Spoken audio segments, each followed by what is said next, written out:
So this message is called, Can Christians Be Racist?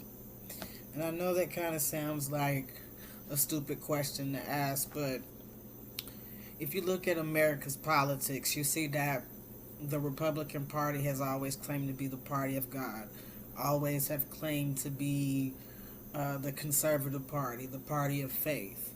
But as we all know, they campaign on hate. They campaign on prejudice. They campaign on racism. They campaign on transphobia. They campaign on homophobia.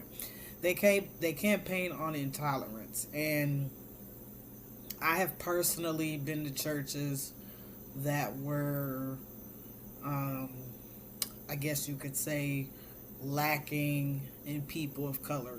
The congregation was lacking a lot of people in color.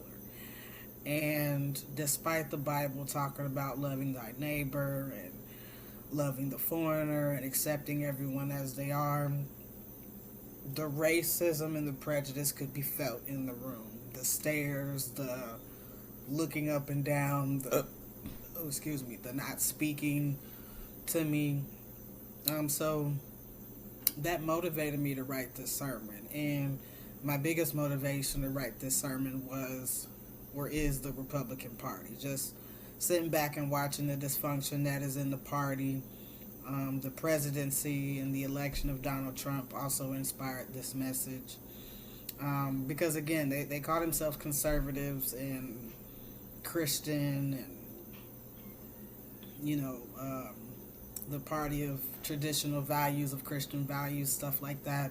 But their actions aren't becoming of a Christian. They're not Christ-like. Nothing they say or do is Christ-like. So I wanted to take a couple of scriptures and break down exactly what the Bible says about prejudice, racism, partiality, and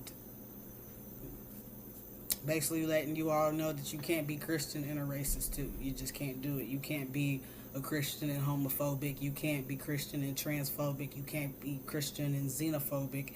You can't have any prejudices as a Christian because God shows no partiality.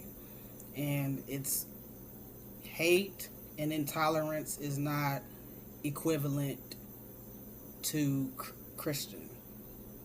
Hate and intolerance is not equivalent to being Christ-like because Christ and God hates no one. And nowhere in the Bible, absolutely nowhere in the Bible does it say to hate others or to